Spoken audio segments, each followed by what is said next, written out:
and his agent would probably have to talk to the acquiring team about a contract. That the acquiring team would have to satisfy the Cowboys' requests in terms of trade return, and it would have to be a place that Micah wanted to go. So a lot of things can still happen here, but interesting that at least the Cowboys, who have said all along they weren't going to trade him, seem to be softening on that stance at least a little bit. Yeah, I mean, Graz, it's fascinating. You think about the caliber of this player on the screen right now, and you can't even imagine trading a player like that away. But again, this is the reporting that we're hearing, and the Cowboys are listening. Mike Tannenbaum, Mina Kimes joining Dan Graziano throughout this show. Mina, I start with you. What are your initial thoughts when you hear that the Cowboys are listening to trade offers for Parsons?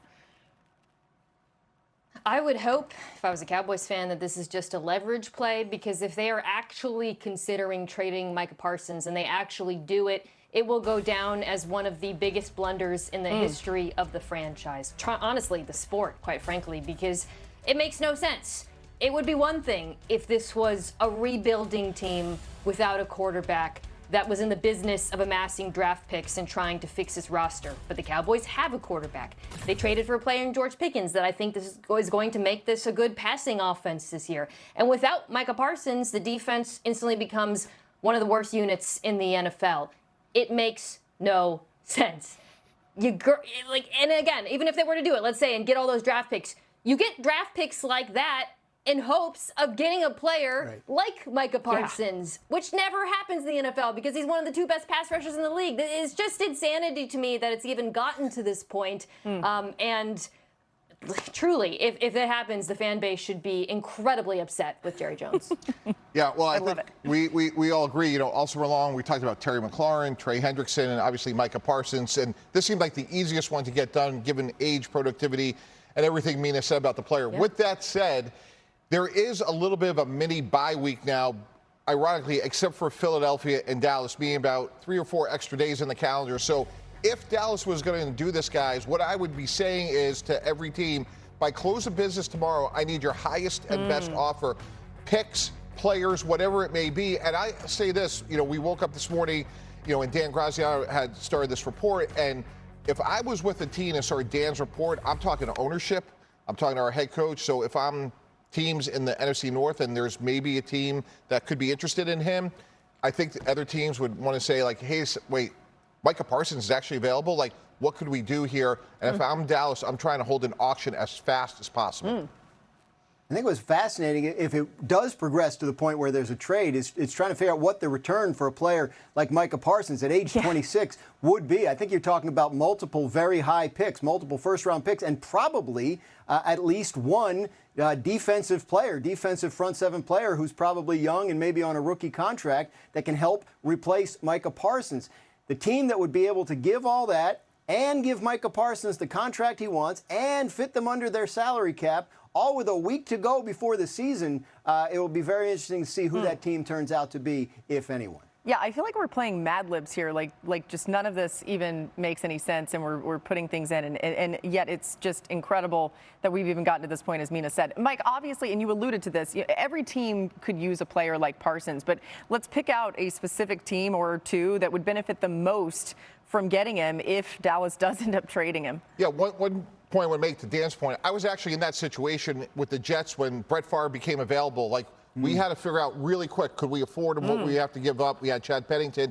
You're going to have to move fast. And just focusing on the NFC North, to answer your question, to me, I would start with Green Bay and Detroit. You put Micah Parsons on either of those teams, and you have to get past Philadelphia, San Francisco, all these other high-powered teams, Washington. He could be outcome determinative in terms of, like, we could get to the Super Bowl. And if I'm Brad Holmes of Detroit, if I'm Jason Light of even Tampa Bay, I would certainly try to get Dallas on the phone and close them out and say, we're not negotiating, I'm paying a bill. So, hey, if it's Green Bay, it's Devontae Wyatt and 3 first-round picks, whatever it may be. It's Brian Branch and 2 first-round picks. And I just want to know what the bill is. I'm going to get the head coach, I'm going to get the owner in the room, and we're going to make a decision really fast. Ooh. Green Bay, Tampa both make sense to me. I like those ideas. Detroit, a little bit apprehensive because they got to pay Aiden Hutchinson soon, so you'd be committing a lot of money to pass rushers. I'm going to throw out another team that I haven't seen people talking about. How about the LA Chargers? Young roster. As a result, they have the second most cap space in the NFL, nearly $100 million next year. They already paid Justin Herbert. And the defense was really ahead of schedule last year under Jesse Minter. But when I look at the pass rush, you have Khalil Mack, who's nearing the end of his career, most likely. You have Tuli Tupilotu, who's good. But Micah Parsons would really be a difference maker on that pass rush. I like a lot of the young players in the linebacking group, the secondary. That, to me, would be a difference maker and would make them they would make them contenders in the AFC. You know, Mina, one of the teams that was brought up to me today was the other LA team, the Rams, because they have the kind of young defensive studs up front that you might be able to send back to make a deal like this work.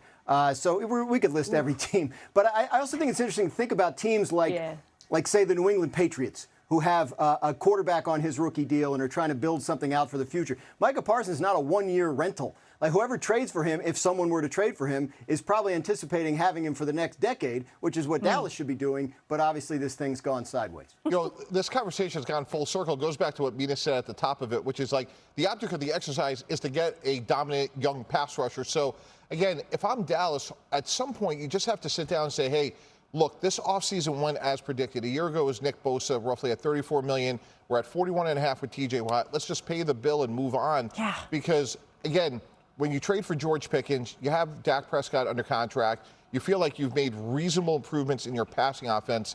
You have a chance with Parsons and no chance without him. Yeah, you just got to do it. By the way, the season opens for them a week from today, and there's no better time than right now. Again, another reminder, too, that this timeline is going to happen really fast. Graz alluded to that as well. They've only got this a couple days, maybe, before they want to get something done. All right, time for some top stories. We'll keep an eye on this Micah Parsons situation. But let's go to the other side of the season opener. Graz, what is the latest in Philadelphia?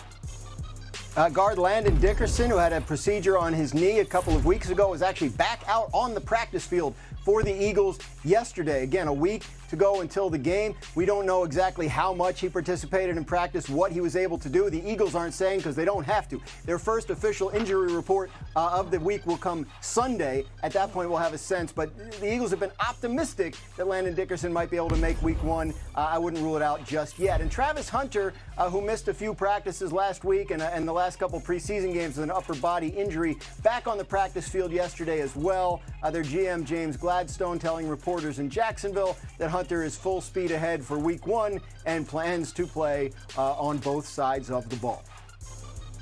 I can't wait to see what that ends up looking like. We've got a lot more coming your way here on NFL Live, but how about this? New on the show from our Dolphins reporter, Marcel Louis-Jacques. Wide receiver Tyreek Hill participated in today's practice for the first time in 3 weeks. Hill's been dealing with an oblique injury. Head coach Mike McDaniel said this morning the belief is that Hill is on track to be ready for their week one game against the Colts.